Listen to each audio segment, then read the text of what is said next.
जैन साथियों, स्वागत है आप सभी का एक बार फिर से। उम्मीद है दोस्तों आप सभी बेहतरीन होंगे और आप सभी की तैयारी बहुत शानदार चल रही होगी। आरपीएफ के नोटिफिकेशन आ चुके हैं और इससे पहले भी लगातार हम लोग प्रीवियस ईयर क्वेश्चन कर चुके हैं। आज फिर से हम लोग प्रीवियस ईयर क्वेश्चन जीके जिसका करने वाले हैं, जिसमें हम लोग 20/1/2019 के शिफ्ट फर्स्ट के जीके के पूरे 50 क्वेश्चन सॉल्व करने वाले हैं। ठीक है, उम्मीद है आप सभी बहुत बेहतरीन से इनको समझेंगे और जो भी क्वेश्चन का डाउट हो तो कमेंट सेक्शन में इसके बारे में ज़रूर बताएं। ठीक है, चलिए शुरुआत करेंगे। लेकिन मैं आपको बता दूं इससे पहले दोस्तों, जो हम लोग इसमें आरपीएफ कांस्टेबल का जो पेपर है उसको सॉल्व करने वाले हैं। आरपीएफ जो एसआई के पेपर हुए थे उनको भी हम लोग सॉल्व कर चुके हैं। लिंक नीचे डिस्क्रिप्शन में आपको मिल जाएगा, वहाँ से जाकर आप अपने सारे पेपरों को देख सकते हैं। ठीक है, ताकि आपकी और भी तैयारी बेहतरीन हो जाए। ठीक है, चलिए शुरुआत करेंगे आज के पहला क्वेश्चन से। पहला क्वेश्चन आपकी स्क्रीन पर ये रहेगा, राइट आंसर क्या है आपको बताना है। ठीक है, पहला क्वेश्चन ये रहा, बताइए। पहला क्वेश्चन क्या है, योग का मूल ग्रंथ योग सूत्र डैश द्वारा लिखा गया। जो योग का मूल ग्रंथ योग सूत्र था वो किसके द्वारा लिखा गया? क्वेश्चन का right answer option number B होगा, पतंजलि के द्वारा लिखा गया था, याद रखिएगा। ठीक है, चलिए नेक्स्ट पे चलते हैं। अगला क्वेश्चन, हल्दिया बंदरगाह को के एक सहायक बंदरगाह के रूप में विकसित किया। जो हल्दिया बंदरगाह है आपको पता होना चाहिए, इसको कोलकाता जो बंदरगाह है कोलकाता उसकी सहायता के लिए विकसित किया, यानी कि उसका भार कम करने के लिए इसको विकसित किया गया था, याद रखेंगे। ठीक है, next question, question number 3, Rockies Cordillera किस महाद्वीप में पाया जाता है? रॉकीज कॉर्डिलेरा किस महाद्वीप में पाया जाता है? ठीक है, तो क्वेश्चन का देखिए, रॉकीज पर्वत श्रेणी अगर पूछी जाए तो भी याद रखेंगे उत्तरी अमेरिका में पाई जाती है। उत्तरी अमेरिका अगर आप इस तरीके से उत्तरी अमेरिका को अगर आप ऐसे देखेंगे, ये आपका अलास्का हो जाता है, फिर आपका इस तरीके से ये कनाडा वाला क्षेत्र आ जाता है, फिर इस तरीके से ये अमेरिका वाला क्षेत्र आ जाता है। तो ये जो पूरी पाई जाती है ये आपको रॉकीज पर्वत देखने को मिलता है, ये अमेरिका में। ठीक है, उत्तरी अमेरिका में बोली जाएगी, याद रखेंगे। क्लियर है, आप सभी को याद रखना, उम्मीद है आप लोगों को ये पता होगा। लावड़ी एक प्रसिद्ध लोक नृत्य है कहाँ का? तो लावड़ी कहाँ का हो जाएगा बताना है। तो लावड़ी कहाँ का है? बिल्कुल सही, ऑप्शन नंबर डी महाराष्ट्र का है लावड़ी। ठीक है, अगर कर्नाटक की बात करते हैं, कर्नाटक का एक यक्षगान बहुत फेमस है। कौन सा दोस्तों? यक्षगान बहुत फेमस है, आपको पता होना चाहिए। ठीक है, राजस्थान की घूमर की बात करते हैं, राजस्थान घूमर बहुत फेमस है, याद रखेंगे। केरल का पूछा जाए तो कथकली, केरल की कौन सा हो जाएगा दोस्तों? कथकली कहाँ की फेमस है? केरल की। ठीक है, नेक्स्ट क्वेश्चन अगला, आपातकाल के दौरान मौलिक अधिकारों का निलंबन किस संविधान से लिया गया? दोस्तों आपको पता है, आपातकाल की बात अगर करते हैं तो भारतीय संविधान में अनुच्छेद 352 से अनुच्छेद 360 तक आपातकाल की चर्चा की गई है। ठीक है, और हमें 3 प्रकार के आपातकाल देखने को मिलते हैं। कितने प्रकार के? 3 प्रकार के आपातकाल हमें देखने को मिलते हैं। बात आप सभी को याद रखनी है। ठीक है, वैसे अगर आपातकाल पूछा जाए कहाँ से लिए गए हैं तो याद रखें 1935 के संविधान से जो अधिनियम आया था एक्ट, उससे हमने आपातकाल लिए हैं। लेकिन उसके आपातकाल के दौरान मौलिक अधिकारों का जो निलंबन है यानी कि उनकी प्रक्रिया है वो हमने जर्मनी के वाइमर संविधान से ली है। ठीक है, वाइमर संविधान जर्मनी से हमने इनको ग्रहण किया है। क्लियर है, इतनी बात आप सभी को याद रखनी है जो आपके लिए इंपॉर्टेंट है। ठीक है, चलिए नेक्स्ट पर चलते हैं। अगला क्वेश्चन, सर्वोच्च न्यायालय से परामर्श करने की राष्ट्रपति की शक्ति किस अनुच्छेद के तहत आती है? तो अनुच्छेद 143 में जो सर्वोच्च न्यायालय है वो राष्ट्रपति से क्या कर सकता है? परामर्श ले सकता है। सर्वोच्च न्यायालय से राष्ट्रपति परामर्श ले सकता है। ठीक है, अगर आपसे हाई कोर्ट से पूछ लिया, हाई कोर्ट से राज्यपाल कब लेगा तो क्या बोलेंगे? अगर दोस्तों हाई कोर्ट से राज्यपाल पूछा जाता है, क्या दोस्तों हाई कोर्ट से राज्यपाल अगर पूछा जाता है तो याद रखेंगे हाई कोर्ट से जो राज्यपाल लेता है वो 243 के तहत। तो इस क्वेश्चन का राइट आंसर क्या हो जाएगा? ऑप्शन नंबर बी हो जाएगा। ठीक है, अनुच्छेद 123 पूछा जाता है तो इसमें राष्ट्रपति का अध्यादेश है। क्या दोस्तों? जो राष्ट्रपति है, राष्ट्रपति का अध्यादेश आ जाएगा। क्या आ जाएगा दोस्तों? अध्यादेश आ जाएगा, याद रखेंगे। राष्ट्रपति का अध्यादेश किस में है? वो अनुच्छेद 123 में। क्लियर है, उम्मीद है आप सभी को ये बात याद रखनी है। ठीक है, चलिए नेक्स्ट क्वेश्चन पर चलते हैं। अगला क्वेश्चन, त्रिभंग मुद्रा किस नृत्य शैली से जुड़ी हुई है? त्रिभंग मुद्रा है वो किससे जुड़ी हुई है? क्वेश्चन का राइट आंसर क्या हो जाए? त्रिभंग मुद्रा। तो त्रिभंग मुद्रा याद रखेंगे उड़ीसी से जुड़ी। किससे दोस्तों? उड़ीसी से। राइट आंसर सी होगा। नेक्स्ट क्वेश्चन पर चलते हैं। अगला क्वेश्चन, गुजरात राज्य का लोकप्रिय लोक नृत्य निम्नलिखित में से कौन सा? जो गुजरात का गरबा बहुत फेमस है, आप सभी को पता हो गुजरात का गरबा। ये घूमर कहाँ का है? राजस्थान का। अभी हमने देखा ये कहाँ का है दोस्तों? राजस्थान का है घूमर, याद रखें।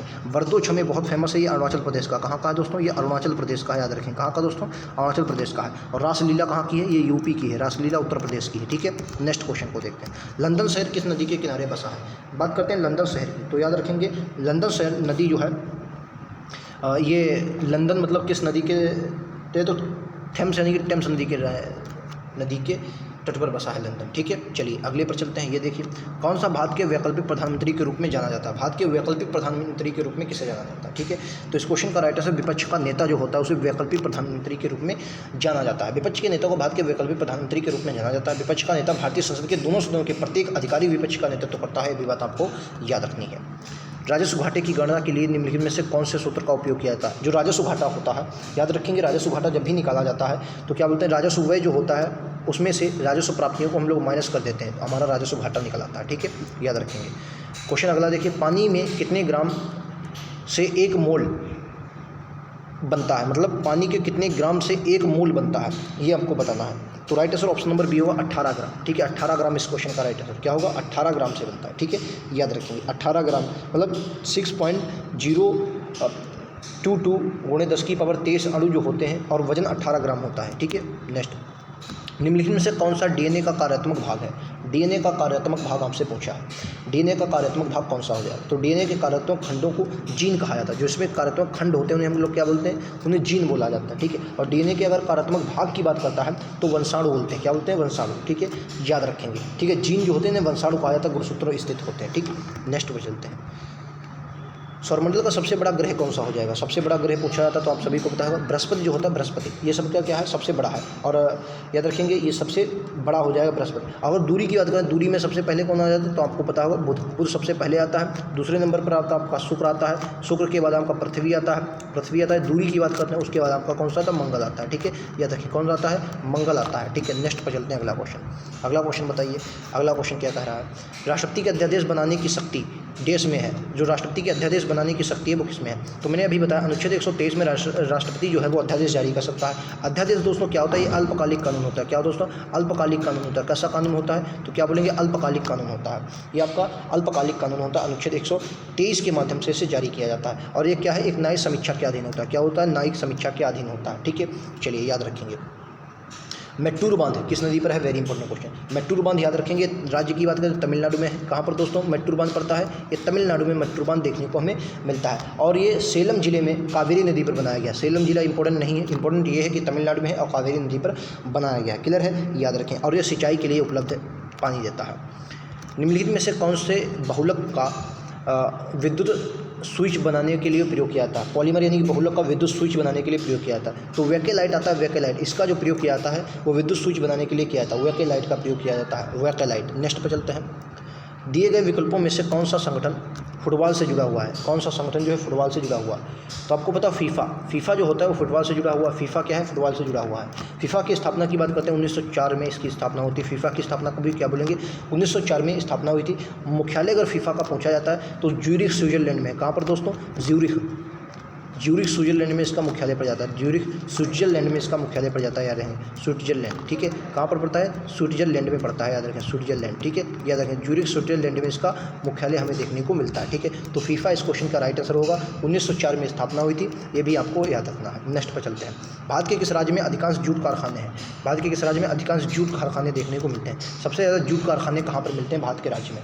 तो अगर जूट कारखाने की बात करते हैं, पश्चिम बंगाल में सबसे ज़्यादा, जूट सबसे ज़्यादा पश्चिम बंगाल में होता भी है, याद रखेंगे। ठीक है, अगर पहली जूट की बात करते हैं, पहली जो जूट मिल लगी थी कौन सी दोस्तों, पहली जूट मिल लगी थी कब लगी थी अगर पूछी है, और हालांकि पूछ ली जाती है ऐसे क्वेश्चन 1855 में। ये भी कोलकाता में हुगली नदी के किनारे बनी थी। कहाँ पर दोस्तों, ये कोलकाता में हुगली नदी के किनारे बनाई गई थी, याद रखेंगे। क्लियर है, चलिए अगले क्वेश्चन पर चलता है। ये लीजिए अगला क्वेश्चन। अगला क्वेश्चन बताइए, यात्रा की कुल दूरी को कुल लिए गए समय से विभाजित करने पर क्या प्राप्त होता है। ये साइंस के अनुसार आप देख सकते हैं इस क्वेश्चन को। ठीक है, देखो कुल दूरी को अगर कुल समय से विभाजित करते हैं तो आपको पता है चाल निकलती है। क्या निकलती है, चाल, औसत गति निकलते हैं, औसत गति निकलती है। Right answer option number A होगा। चाल बराबर क्या होता है, आप सभी को पता होगा। चाल बराबर होता है दूरी बटे समय। क्या होता है, दूरी बटे समय होता है। ठीक है, यही आपको पता होनी चाहिए। नेक्स्ट पर चलते हैं, ये लीजिए। निम्नलिखित शासकों में से किसने तंजावुर के बृहदेश्वर मंदिर को पूरा करवाया था।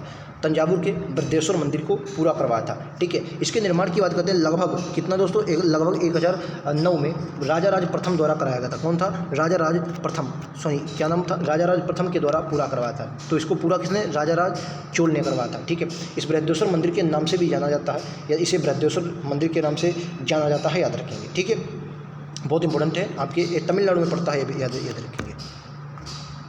अगले क्वेश्चन को देखिए, बौद्ध धर्म का कौन सा संप्रदाय तांत्रिक अनुष्ठानों के लिए जाना जाता है। आपको पता होगा बौद्ध धर्म जो दोस्तों दो संप्रदायों में बटा, हीनयान और महायान। दो इसके संप्रदाय थे, हीनयान था और एक आपका कौन सा था, महायान था। महायान और हीनयान, हीनयान और महायान के रूप में जाना जाता है बौद्ध धर्म। ठीक है, अच्छा इसमें एक बाद में ब्रजयान भी जुड़ा। हालांकि ब्रजयान जो था ये इन्हीं में से एक शाखा के रूप में निकल के आया, और ब्रजयान जो है ये धार्मिक जो आपके तांत्रिक अनुसंधान है उनके लिए जाना जाता है। ठीक है, option number D right answer होगा। ठीक है, मेन इसकी यही शाखा हीनयान और महायान, इन्हीं से निकल के ब्रजयान बाद में बना। और ब्रजयान जो था, याद रखेंगे, ये ब्रजयान किसके रूप में जाना जाता है, ये आपके तांत्रिक अनुष्ठानों के रूप में जाना जाता है। नेक्स्ट क्वेश्चन, संसद का सदस्य नहीं होने पर भी एक मंत्री अवधि के लिए कितने पद पर रह सकता है। देखिए कोई भी अगर मंत्री संसद का सदस्य नहीं है तो वो अधिकतम 6 माह तक जो है वो आपका संसद में मंत्री पद पर रह सकता है, मंत्री के पद पर 6 माह तक रह सकता है। लेकिन 6 माह के अंदर किसी न किसी सदन की उसे सदस्यता लेनी पड़ती है, वरना वो क्या होगा, बर्खास्त हो जाएगा। ठीक है, नेक्स्ट पर चलते हैं। अगला क्वेश्चन, निम्नलिखित में से कौन सा तरल वाष्पीकरण की दर को कम करता है। कौन सा तरल बताना जो वाष्पीकरण की दर को कम करता है। तो वाष्पीकरण की दर को अगर पूछा जाता है तो सतह क्षेत्रफल में कमी, अगर सतह में क्षेत्रफल में कमी होती है तो वाष्पीकरण की दर की कमी करता है। नेक्स्ट क्वेश्चन, निम्नलिखित में से किसमें से वृद्धि हार्मोन स्रावित होता है। निम्नलिखित में से किसमें से वृद्धि हार्मोन स्रावित होता है। आपको वृद्धि हार्मोन क्या होता है, स्रावित होता है। आपको वृद्धि हार्मोन स्रावित होता है, किसमें बताएंगे, वृद्धि हार्मोन स्रावित होता है। तो पीयूष ग्रंथि जो होती है इसे क्या बोलते हैं, पीयूष ग्रंथि। पीयूष ग्रंथि जो होती है उसमें क्या होता है, वृद्धि हार्मोन क्या होता है, स्रावित होता है। याद रखें क्या होता है, वृद्धि हार्मोन स्रावित होता है पीयूष ग्रंथि से। याद रखेंगे, इंपॉर्टेंट क्वेश्चन है, आपके एग्जाम में पूछ लिया जाएगा। नेक्स्ट क्वेश्चन, जनसंख्या के मामले में दुनिया का सबसे बड़ा देश कौन सा है। किसके मामले में, जनसंख्या के मामले में क्वेश्चन पूछा है। किसके मामले में दोस्तों, जनसंख्या के मामले में आपसे क्वेश्चन पूछा है कि जनसंख्या के मामले में सबसे बड़ा। तो जनसंख्या वैसे अभी इस क्वेश्चन के अनुसार आंसर तो इसका चीन आ जाएगा। मैं आपको ऑप्शन आगे दिखा देता हूँ। ऑप्शन जो है, ऑप्शन के अनुसार आप इसको चीन लगाएंगे, ठीक है, क्योंकि उसमें ये चीन माना था। ठीक है, और 2023 की अगर रिपोर्ट के अनुसार जो संयुक्त राष्ट्र जनसंख्या कोष है उसके अनुसार देखें तो भारत विश्व का सबसे अधिक आबादी वाला देश बन गया 2023 में। ठीक है, लेकिन इस क्वेश्चन के अनुसार आप चीन लगाएंगे। अगला क्वेश्चन, वन भूमि जिसे और अधिक ह्रास से संरक्षित किया जाता है के रूप में जानी जाती है। जो वन भूमि होती है जिसका ह्रास ना हो सके इसलिए उसे संरक्षित किया जाता है, इसी भूमि को दोस्तों संरक्षित वन बोलते हैं। क्या बोलते हैं, संरक्षित वन। Right answer option number A होगा। नेक्स्ट क्वेश्चन देखते हैं, ये लिए अगला क्वेश्चन, इनमें से कौन सा एंटीबायोटिक नहीं है। एंटीबायोटिक नहीं है बताना है, कौन सा इनमें एंटीबायोटिक नहीं है।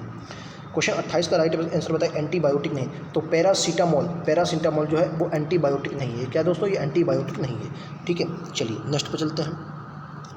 क्वेश्चन कह रहा है, एक निश्चित न्यूनतम जमा राशि होती है। देश एक निश्चित न्यूनतम जमा राशि होती है जो वाणिज्यिक बैंकों को केंद्रीय बैंकों के साथ रिजर्व के रूप में रखनी पड़ती है। क्या होता है, जो वाणिज्यिक बैंकों को केंद्रीय बैंकों के साथ रिजर्व रूप में रखनी पड़ती है। ठीक है, इस क्वेश्चन का right answer option number A होगा। CRR बोलते हैं। क्या बोलते हैं इसे, CRR, यानी कि केंद्रीय नगद आरक्षित अनुपात। क्या बोलते हैं इसे, नगद आरक्षित अनुपात बोला जाता है। नगद आरक्षित अनुपात ऑप्शन नंबर ए होता है। ये इसको हिंदी इंग्लिश में मतलब करंट रिजर्व रेशियो बोलते हैं। ठीक है, मतलब CRR, इसको आप शॉर्ट में CRR बोल सकते हैं। ये क्या होती हैं, ये जो वाणिज्यिक बैंकें होती हैं वो किसके, RBI के पास रखती हैं। लेकिन वाणिज्यिक बैंक जो अपने पास अगर पूछ लिया जाए, वाणिज्यिक बैंक जो अपने पास रखती हैं उसे SLR बोलते हैं। जो अपने पास रखा जाता है उसे SLR बोलते हैं, SLR। ठीक है, SLR बोलते हैं। ठीक है, SLR बोलते हैं, याद रखेंगे। ठीक है, ये भी आपके एग्जाम में पूछ ली जाती है। चलिए नेक्स्ट क्वेश्चन पर चलते हैं। भारत के राष्ट्रपति के पास किस तरह की विवेकाधीन शक्ति होती है। किस तरह की विवेकाधीन शक्ति होती है बताएंगे।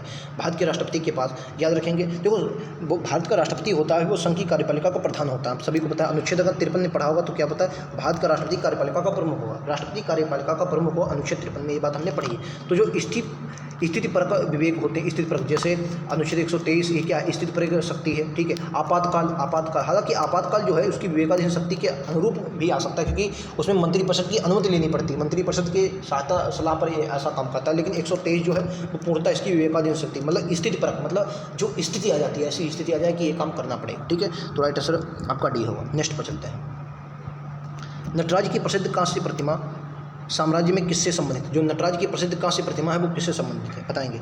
नटराज की प्रसिद्ध जो कांस्य प्रतिमा है वो किससे संबंधित है। क्वेश्चन का राइट आंसर क्या हो जाएगा बताएंगे। क्वेश्चन का right answer option number B हो जाए, चोल साम्राज्य से संबंधित है। नटराज की जो ये प्रतिमा है वो किससे, चोल साम्राज्य से संबंधित है, याद रखेंगे। ठीक है, दक्षिण में शिव मंदिरों के धातुओं पर बनाया जाता था। देश की सिफारिश के आधार पर मूलभूत कर्तव्यों को संविधान में जोड़ा गया। मूलभूत कर्तव्य यानी कि आपने पढ़ा होगा, भाग की अगर बात करते हैं, भाग, तो भाग क्या देखते हैं, भाग जो होता है, भाग कौन सा हो जाएगा, भाग जो है वो 4 का है। क्या दोस्तों, ये 4 का में भाग 4 का है। और अनुच्छेद 51 क्या, अनुच्छेद 51 का में जो मूल कर्तव्य हमारे जोड़े गए वो स्वर्ण सिंह समिति की सिफारिश पर जोड़े गए। अगर पूछे जाए पहले ये कितने थे, जब जोड़े गए तब इनकी संख्या कितनी थी दोस्तों, 10 थी। लेकिन वर्तमान में अगर मूल कर्तव्यों की संख्या पूछी जाए, वर्तमान में मूल कर्तव्य कितने, तो क्या बोलेंगे 11 है। अच्छा, अगर पूछते कि मूल संविधान में मूल कर्तव्य कितने थे, मूल संविधान में मूल कर्तव्य कितने थे, मूल संविधान में मूल कर्तव्य कितने थे, 0। क्यों, क्योंकि इनको जब जोड़ा गया वो 42वें कॉन्स्टिट्यूशन अमेंडमेंट यानी 42वें संविधान संशोधन 1976 के द्वारा इनको जोड़ा गया था, याद रखेंगे। ठीक है, ये रहे नॉर्मल क्वेश्चन जो आपके एग्जाम में पूछे जाते हैं। एक अच्छा क्वेश्चन ये मैं आपको बता देता हूँ। अच्छा क्वेश्चन ये है कि दोस्तों अगर पूछी जाए, जो स्वर्ण सिंह समिति थी इन्होंने 8 मूल कर्तव्यों को जोड़ने की बात की थी। कितने, 8 मूल जो कर्तव्य थे उनको जोड़ने की बात की थी, 8 मूल कर्तव्यों को। लेकिन जोड़े कितने गए, 10। लेकिन बाद में कब कितने, अब वर्तमान में कितने, 11वां। अच्छा, अगर पूछ ले 11वां नामा कब जोड़ा गया, तो क्या बोलेंगे ये 86वें संविधान संशोधन, कब दोस्तों 86वें संविधान संशोधन 2002 के द्वारा जोड़ा गया। और ये शिक्षा से संबंधित है, किससे संबंधित है, शिक्षा से संबंधित है। ये भी क्वेश्चन आपके एग्जाम में पूछ लिया जाए, किससे संबंधित है, तो क्या बोलेंगे ये आपका शिक्षा से संबंधित है। ठीक है, नेक्स्ट क्वेश्चन पर चलते हैं। निम्नलिखित में से कौन सा व्यक्ति कुश्ती से संबंधित, कुश्ती से संबंधित, तो क्या बोलेंगे कुश्ती से संबंधित कौन सा हो जाएगा, option number B Bajrang Punia आपके कुश्ती से। मैरी कॉम आपको पता है, मैरी कॉम किसे मुक्केबाजी से हो जाएंगी, किससे दोस्तों मुक्केबाजी से हो जाएंगी, मुक्केबाजी से जुड़े संबंधित हो जाएंगी। दीपा कर्माकर की बात करें, जिम्नास्ट है, ये क्या दोस्तों ये जिम्नास्ट है। ठीक है, ये क्या है, जिम्नास्ट है। ठीक है, याद रखें क्या है दोस्तों, जिम्नास्ट है। और जीतू राय शूटिंग से संबंधित, किससे दोस्तों ये शूटिंग से संबंधित है, शूटिंग से संबंधित है जीतू राय। ठीक है, चलिए नेक्स्ट पर चलते हैं। ये लीजिए अगला क्वेश्चन, योग में भुजंग आसन किस मुद्रा में दर्शा। योग से एक क्वेश्चन कई बार एग्जाम में मैंने कई शिफ्टें देखी हैं, आप लोग अगर मेरे साथ लगातार जुड़े होंगे तो मैं आपको बताता हूं कि योग से एक क्वेश्चन आपके एग्जाम में पूछा था। तो भुजंग जो होता है, भुजंग योग में भुजंग आसन किस मुद्रा में दर्शाता, तो भुजंग के रूप में दर्शाता है। निम्नलिखित वेदों में से कौन सा वेद बलिदानों और अनुष्ठानों से संबंधित है, बलिदानों और अनुष्ठानों से संबंधित है। क्वेश्चन का right answer option number D हो, यजुर्वेद संबंधित है। क्या बोलते हैं, यजुर्वेद संबंधित है। यजुर्वेद दोस्तों ये दो भागों में, कितने भागों में, दो भागों। पहला जो इसका भाग है इसे दोस्तों हम लोग कृष्ण यजुर्वेद बोलते हैं। क्या बोलते हैं, इसे कृष्ण यजुर्वेद बोलते हैं। और दूसरे को दोस्तों क्या बोलते हैं, शुक्ल यजुर्वेद। कृष्ण यजुर्वेद और शुक्ल यजुर्वेद बोला जाता है। ठीक है, याद रखेंगे जो आपके लिए इंपॉर्टेंट हो जाएगा। ठीक है, चलिए, और इसी में बलिदानों वगैरह की व्याख्या में देखने को मिलती है। संविधान में संशोधन करने की प्रक्रिया को राज्यसभा में सदस्यों के चुनाव को किस संविधान में लिया गया, जो मतलब संविधान संशोधन की प्रक्रिया और राज्यसभा में सदस्यों को चुनाव कहाँ से, दक्षिण अफ्रीका के संविधान से लिया गया। कहाँ से, दक्षिण अफ्रीका के संविधान से लिया गया। सबको पता होगा संविधान संशोधन की प्रक्रिया कहाँ से ली, दक्षिण अफ्रीका, लेकिन बहुत कम लोगों को पता होता है कि राज्यसभा में सदस्यों का चुनाव है वो कहाँ से लिया गया, दक्षिण अफ्रीका से। ये आपको रटा होना चाहिए। ठीक है, नेक्स्ट पर चलते हैं। तुर्की की राजधानी क्या हो जाएगी, क्वेश्चन के अनुसार तुर्की की राजधानी अंकारा हो जाएगी। कौन सी दोस्तों हो जाएगी, अंकारा। ठीक है, इस्लामाबाद है पाकिस्तान की, कहाँ की है दोस्तों, पाकिस्तान की है। तेहरान जो दोस्तों ये आपकी ईरान की राजधानी हो जाएगी। कहाँ से दोस्तों, ईरान की राजधानी क्या हो जाएगी, तेहरान हो जाएगी। ठीक है, चलिए नेक्स्ट पर चलते हैं। सामान्य मूल्य स्तर में एक सतत वृद्धि को देश के रूप में जाना जाता है। देखो सामान्य जब मूल्य स्तर होता है और जब सतत वृद्धि हो जाए, वृद्धि मतलब क्या होता है, वृद्धि मतलब महंगाई, वृद्धि मतलब क्या हो जाए, महंगाई। ठीक है, ये क्या होता है, महंगाई, महंगाई मतलब हो जाए। और महंगाई मतलब हमेशा याद रखना क्या होगा, मुद्रास्फीति। मुद्रास्फीति मतलब मुद्रा का मूल्य कम होना, और मुद्रा का मूल्य कब कम होगा, जब आपकी महंगाई होगी। ठीक है, याद रखेंगे, इंपॉर्टेंट है। नेक्स्ट पर चलते हैं। किस प्रकार के बहुमत से मौलिक अधिकारों में संशोधन किया जा सकता है, किस मौलिक अधिकारों में संशोधन, मौलिक अधिकार की बात करते हैं, आप सभी को पता होगा अनुच्छेद 12 से 36 तक इनकी में चर्चा देखने को मिलती है। ठीक है, अगर भाग की बात करते हैं, भाग 3 में है, भाग 3 में इनका वर्णन देखने को मिलता है। अमेरिका से हमने इनको लिया है, कहाँ से लिया है, तो अमेरिका से इनको लिया है। अच्छा, अब बात करते हैं संशोधन की। ठीक है, अच्छा तो संशोधन कैसे किया जा सकता है, तो याद रखेंगे दोस्तों, संसद में विशेष बहुमत से इनमें संशोधन किया जा सकता है। क्या संशोधन हुए, बिल्कुल 42वें संविधान संशोधन के द्वारा। आप देखते हैं 21 का जो है वो 46वें संविधान संशोधन के द्वारा जोड़ा गया, 46 संविधान संशोधन के द्वारा इसमें 21 का जोड़ा गया। ठीक है, और जैसे 31 का जो था उसको हमने क्या 44वें संविधान संशोधन के द्वारा हटा दिया। तो यानी संशोधन हुए मूल अधिकार में, वो भी आपके लिए इंपॉर्टेंट है। नेक्स्ट, विश्व व्यापार संगठन जिसे WTO द्वारा एक स्थापित किए जाने की उम्मीद है, तो WTO द्वारा एक देश स्थापित किए जाने की उम्मीद है। तो क्या उम्मीद है, तो याद रखेंगे WTO की अगर एक अंतः सरकारी संगठन है जो राष्ट्रों के बीच अंतर व्यापार के नियंत्रण और नियमित आधारित व्यापार व्यवस्था करता है। ठीक है, ये नियम आधारित और व्यापार व्यवस्था की बात करता है, नियम पर आधारित व्यापार की बात करता है। बाकी WTO की बात करते हैं 1995 में इसकी स्थापना हुई थी, 1 जनवरी 1995 में इसकी स्थापना हुई थी। याद रखेंगे, इंपॉर्टेंट है, आपके एग्जाम में पूछी जा सकती है। निम्नलिखित में से कौन सी मात्रा को जूल में व्यक्त किया जाता है, जूल में किसे व्यक्त किया जाता है, तो कार्य और ऊर्जा जो होती है उसे हम लोग जूल में व्यक्त करते हैं, कार्य और ऊर्जा को जूल में व्यक्त किया जाता है। वास्तुकला की वंगा शैली निम्नलिखित राज्यों में से किससे संबंधित है, जो वास्तुकला की वंगा शैली यानी वास्तुकला की वंगा शैली ये पश्चिमी बंगाल से संबंधित, किससे दोस्तों, पश्चिम बंगाल से संबंधित, किससे दोस्तों, पश्चिम बंगाल से संबंधित। डी राइट आंसर होगा, क्या होगा, डी राइट आंसर होगा पश्चिम बंगाल। पेरियार टाइगर रिजर्व कौन सा है, पेरियार टाइगर रिजर्व किन राज्यों में पड़ता है, किस राज्य में पेरियार टाइगर रिजर्व पड़ता है, तो दक्षिण भारत के केरल में पड़ता है। कहाँ पर दोस्तों, केरल में पड़ता है। ठीक है, केरल में क्या पड़ता है, पेरियार कहाँ पर पड़ता है, केरल में पड़ता है, याद रखेंगे। ठीक है, चलिए नेक्स्ट पर चलते हैं। क्वेश्चन नंबर 44, किस खेल में वाटर पोलो की पहली बार विश्व ओलंपिक शामिल किया है, मतलब जो वाटर पोलो था ये ओलंपिक में कब शामिल किया गया, तो याद रखेंगे 1900 में, वर्ष 1900 में इसको शामिल किया गया था। 1900 में वाटर पोलो को कब शामिल किया गया, 1900 में वाटर पोलो को ओलंपिक में शामिल किया गया। और ये इंपॉर्टेंट क्वेश्चन है, इसमें कई बार क्वेश्चन आते हैं। ठीक है, नेक्स्ट, निम्नलिखित में से कौन सा कृषि आधारित उद्योग नहीं है, कृषि आधारित उद्योग नहीं है, आपको बताना कृषि पर आधारित उद्योग नहीं है। देखो अगर बात करें रबड़, कपास, ऊन, सीमेंट, तो सीमेंट जो दोस्तों ये कृषि आधारित उद्योग नहीं है। क्या है दोस्तों, कृषि आधारित उद्योग नहीं है, डी राइट आंसर होगा। ठीक है, नेक्स्ट पर चलते हैं। कौन सा शब्द जूडो खेल से जुड़ा हुआ है, जूडो खेल से कौन सा शब्द जुड़ा हुआ बताएंगे, जूडो से जुड़ा हुआ नहीं है, क्या नहीं है, उसने पूछा जूडो से जुड़ा हुआ नहीं है, पूछा जूडो से जुड़ा हुआ नहीं है। तो दोस्तों रोमन रिंग जो है, रोमन रिंग ये आपकी जूडो से नहीं जुड़ी होती है, ठीक है। ये मार्शल आर्ट होता है, जूडो आपको पता होना चाहिए, और जो रोमन रिंग होती है इससे नहीं जुड़ी होती है, याद रखेंगे। क्लियर है। चलिए नेक्स्ट पे चलते हैं। भारत में निम्नलिखित राज्यों में से किस राज्य में सबसे अधिक ज़्यादा आबादी है? तो भारत में सबसे ज़्यादा आबादी उत्तर प्रदेश में पाई जाती है, सबसे ज़्यादा यूपी में पाई जाती है। इधर कहाँ पर? यूपी में पाई जाती है, ठीक है। और सबसे कम आबादी अगर पूछ ली तो सबसे कम कहाँ पर पाई जाती है? सिक्किम। सबसे कम कहाँ पर है? सिक्किम है, ठीक है। चलिए नेक्स्ट पर चलते हैं। अगला, दंड के स्वरूप को बदले बिना दंड की अवधि को कम करना देश के नाम से जाना जाता है। जो दंड की, देखो आपने अगर अनुच्छेद 72 पढ़ा होगा, अनुच्छेद 72 में क्या है? जो राष्ट्रपति है, कौन दोस्तों? राष्ट्रपति की क्षमादान शक्ति के बारे में हमें देखने को मिलता है। किसमें? क्षमादान शक्ति के बारे में, राष्ट्रपति की क्षमादान शक्ति के बारे में हमें देखने को अनुच्छेद 72 में देखने को मिलता है, ठीक है। अनुच्छेद 72 जो है उसमें क्षमादान शक्ति के बारे में देखने को मिलता है। जो सजा, दंड, क्षमा, ठीक है, इनको क्या करना है? अवधि को कम करना, जो दंड क्षमा होती है उसे बोलते हैं, ठीक है। अनुच्छेद 72 के तहत आपको जो क्षमादान शक्ति है उसमें मिलती है। निम्नलिखित में से कौन सी आर्यभट्ट की प्रसिद्ध रचना? आर्यभट्ट की रचना बतानी। आर्यभट्ट, तो आर्यभट्ट की रचना की बात करते हैं, आर्यभट्टी है, ये इनकी रचना हो जाएगी, याद रखें आर्यभट्टी, ठीक है। इन्हीं के द्वारा दोस्तों दशगीतिका इनकी रचना है। कौन सी दोस्तों? दशगीतिका इन्हीं की रचना है, याद रखेंगे, ठीक है। ये इंपॉर्टेंट है। नेक्स्ट क्वेश्चन नंबर 50, आज का अंतिम क्वेश्चन। खेल बास्केटबॉल का आविष्कार देश द्वारा किया गया। जो बास्केटबॉल का आविष्कार था वो किसके द्वारा किया गया? बास्केटबॉल का आविष्कार किसके द्वारा किया गया? जो बास्केटबॉल का आविष्कार वो जेम्स नाइस्मिथ के द्वारा किया गया था, याद रखें, ठीक है। और बास्केटबॉल में कितने खिलाड़ी होते हैं? 5 खिलाड़ी होते हैं, याद रखें, ठीक है। 5 खिलाड़ी होते हैं। तो यहाँ तक हमारे क्वेश्चन थे। उम्मीद है आप सभी को समझ में आए होंगे। पसंद आए तो लाइक से सब्सक्राइब जरूर करें, शेयर करते हैं, और लिंक नीचे डिस्क्रिप्शन में है, वहाँ से जाकर आप सारे वीडियोज़ देख सकते हैं। आज के लिए इतना ही। धन्यवाद दोस्तों। जय हिंद, जय भारत।